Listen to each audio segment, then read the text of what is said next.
Welkom bij het OPN-journaal van vrijdagavond 5 februari. Met deze week de volgende onderwerpen. Samenwerking RT Dutch en RT Belgium. Ouders en leraren tegen mondkapjes. Build Back Better na de Great Reset. Bill Gates wil de zon dimmen. Merk immuunsysteem beter dan onze vaccins. Het nieuwe normaal voor basisschoolkinderen. ANBB neemt advocaat in de arm om ivermectine. En het NICE-rapport.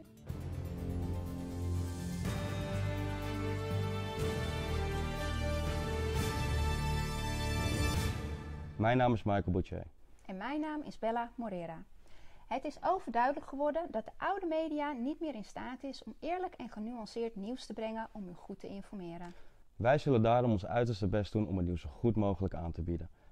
Te blijven voorzien van bronnen en achtergrondinformatie om u zo te laten zien dat er meer aan de hand is dan de oude media ons allemaal wil laten geloven. Laten we beginnen.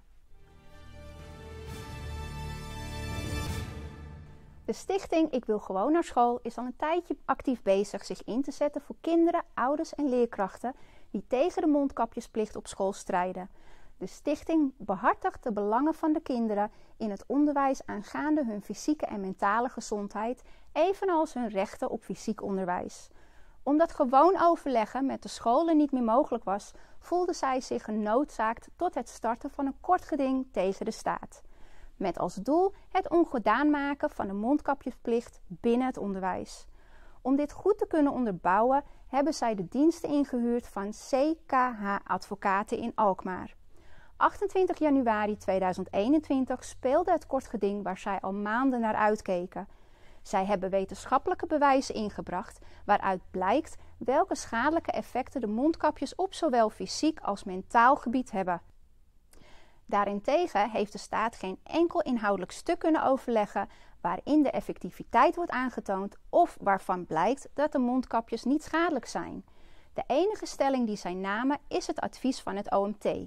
De stichting hoopt dat de rechter echt inhoudelijk kijkt naar de stukken en de juiste afweging maakt. Begin februari is de uitspraak. OPN werkt al een langere tijd samen met RT Dutch. Een vrij mediaplatform wat al 5 jaar de andere kant van het nieuws belicht. Ook dit journaal wordt in samenwerking met hun geproduceerd. Sinds een aantal weken is er ook een Belgische aftakking van RT Dutch, RT Belgium. Als enige vrije media in België hebben zij er al meer bereik dan de oude media. Blijkbaar stak onze zuiderbuur naar een ander geluid. Wij zullen in aankomende journaals aandacht geven aan het nieuws uit België. En de livestreams van RT Dutch en RT Belgium ook via de andere OPN-kanalen delen. Wij zijn heel blij met deze samenwerking, alleen samen krijgen wij het nieuws onder controle. Bill Gates, de man die zich na de verkoop van Microsoft is gaan bemoeien met het wereldwijd vaccineren van de mensheid en tegenwoordig de grootste landbouwgrondeigenaar van Amerika is, wil zich nu gaan bemoeien met het afkoelen van de aarde. In december 2020 heeft Harvard University toestemming gekregen om verder te onderzoeken of het mogelijk is calciumcarbonaat in de atmosfeer te verspreiden. Zo zou het zonlicht gedimd moeten worden zodat de aarde iets afkoelt. Het onderzoek heet Scopex en de bedoeling is om ballonnen op te laten die vervolgens calciumcarbonaat verspreiden in de stratosfeer, zodat er een laagje kalk in de atmosfeer ontstaat wat het zonlicht reflecteert. Het doel is om een temperatuurverlaging van 0,5 graad te bewerkstelligen. Dit alles wordt mogelijk gemaakt door een financiële boost van de heer Gates. Tegenstanders vinden het idee risicovol, omdat er een verandering in de luchtcirculatie kan plaatsvinden, waardoor landen waar het al droog is het nog droger wordt en in landen met veel water overstromingen kunnen gaan plaatsvinden. David Keith, professor van Harvard University, vindt dat er een reden is tot grote zorgen, omdat we niet weten wat de gevolgen zijn totdat we het proberen en achteraf bestuderen. Moeten wij ons zorgen maken aangezien Nederland voor bijna de helft onder NAP ligt? De Great Reset is een voorstel van de World Economic Forum om de gevolgen van alle coronamaatregelen te gebruiken om de wereldeconomie te herstructureren. Build Back Better is het plan voor tijdens en na deze Great Reset. And if you're committed to doing what we should all be doing, which is to help people build back better with stronger and build back better. Hopefully we can just work on what we say, building back better. We have a chance to build back better. An opportunity to build back better. To say we're going to build it back better. To helping the Arab region build back better. We will build back better. better from the COVID crisis. We can build back better. And I'm looking forward to getting started as soon as we can. Waar hebben ze het nou eigenlijk over? In de woorden van de heren van de World Economic Forum, zoals Klaus Schwab en ook de premier van Canada, Justin Trudeau, this pandemic has provided an opportunity for a reset. De gevolgen van de wereldwijde lockdownbeleid voor het bestrijden van corona bieden volgens hun een unieke kans voor de wereld en bedrijfsleiders om hun doelstellingen te behalen. Een grote reset van het monetaire en financiële systeem. Dit komt neer op een ineenstorting van het huidige systeem en is een enorme bedreiging voor de individuele welvaart en financiële vrijheid van de burger. Al het geld moet verdwijnen en plaatsmaken voor een volledig digitale munt, terwijl elke cent getraceerd moet kunnen worden met behulp van die Internet of Things. Ook Nederlandse banken introduceren dit plan nu. Zo heeft de ING-bank op 17 juni 2020 hun Build Back Better plan gepubliceerd en ook andere banken leggen het al uit op hun website. Ze lijken allemaal zeker te zijn van hun zaak, dat er een enorme depressie nodig is. Het laten vallen van het kabinet in Nederland en andere landen speelt ook een rol in dit plan. Het is de bedoeling dat het lidmaatschap van de Europese Unie opgenomen wordt in onze grondwet. Hiermee gelden alle Europese wetten ook in Nederland voor zover dat nog niet zo was. Gaan wij de uitrol van dit plan toestaan? Basisschoolkinderen leken veilig te zijn voor de mondkapjesplicht die op de middelbare scholen wel geldt. Maar nu ze weer thuis les hebben, valt het ouders op dat het lesmateriaal op de basisscholen doorslaat naar het nieuwe normaal en hun jongste kinderen indoctrineert. De opdrachten die de kinderen moeten maken variëren van het beschrijven hoe je iemand kan overtuigen het vaccin te nemen, tot zelfverzonnen opdrachten van de leraren om jezelf met een mondkapje op te tekenen. Ook valt hieronder nieuwsbegripopdrachten en het kijken van het jeugdjournaal.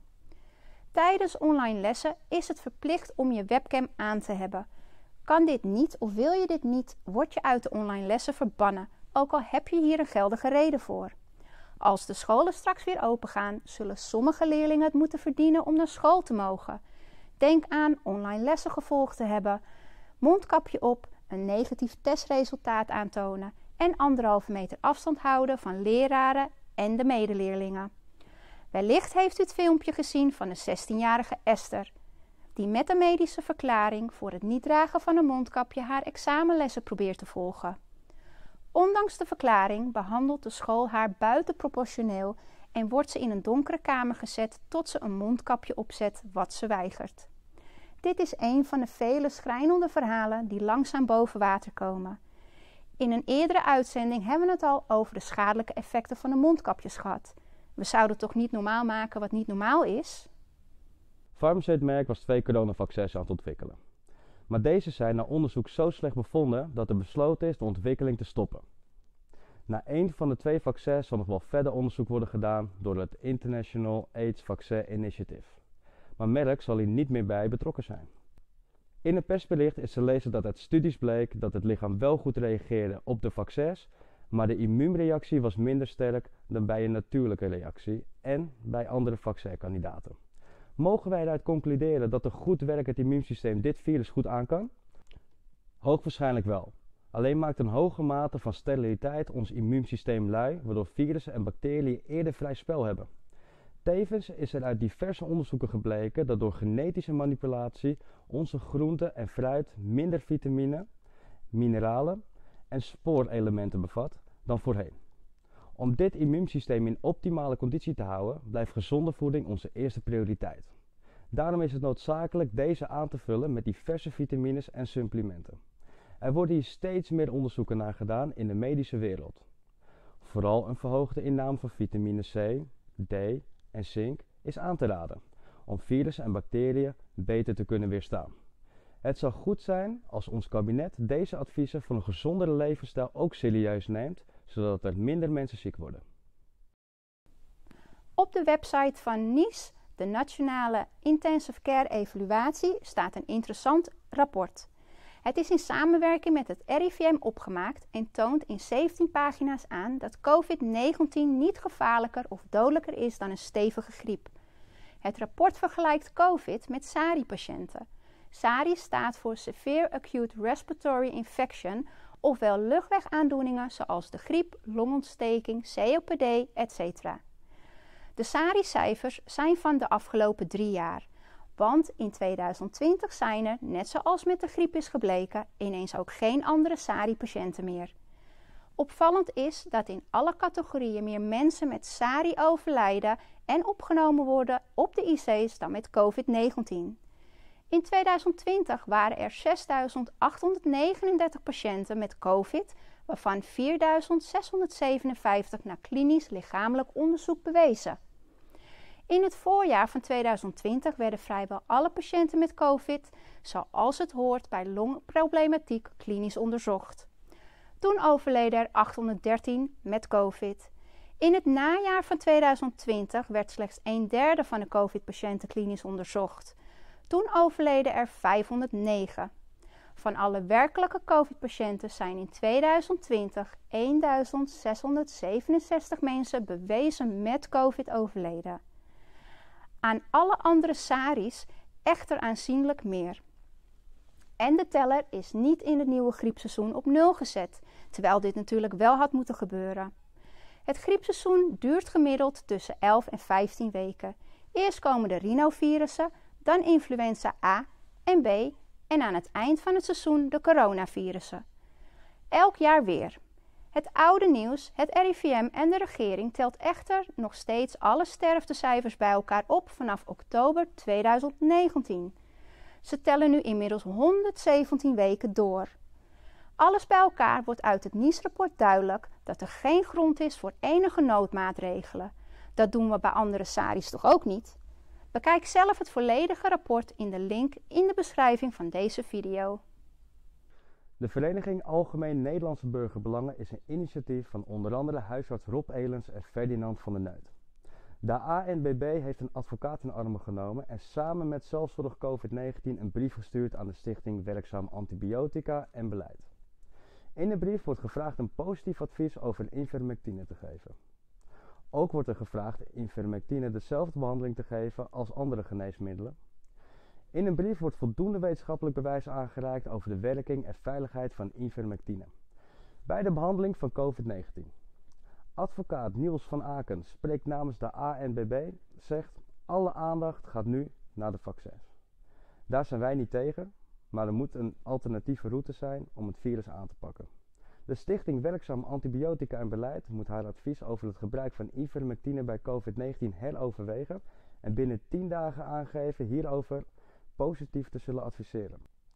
Als dit niet wordt gedaan, worden er gerechtelijke stappen ondernomen. Dr. Andrew Hill van de Universiteit van Liverpool voert momenteel een door de WHO gesponsorde onderzoek uit naar het gebruik van ivermectine tegen COVID-19. Zijn voorlopige resultaten wijzen op een vermindering van 83% in de sterftecijfers. Dit zijn soortgelijke percentages als het bij de correcte gebruik van HCQ.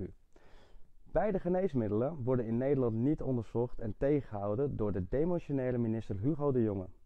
Hoe kan dit? Met zulke goede resultaten bij het behandelen van mensen met corona. De Onafhankelijke Pers Nederland is een organisatie van 25 vrijwilligers. Om onze onafhankelijkheid te waarborgen werken wij niet met adverteerders of sponsors. Want we kunnen natuurlijk niet neutraal berichten over iemand die ons sponsort. Wij kunnen uw steun dus goed gebruiken. Help ons om eerlijk en bewust nieuws te blijven brengen via onze krant, socials en website. Via www.onafhankelijkepersnederland.nl kunt u doneren, losse kranten kopen of voor €19,95 per jaar abonnee worden van de eerlijkste krant van Nederland. U krijgt de krant dan elke 2 maanden als eerste in de bus. Alvast bedankt voor uw steun en tot volgende week.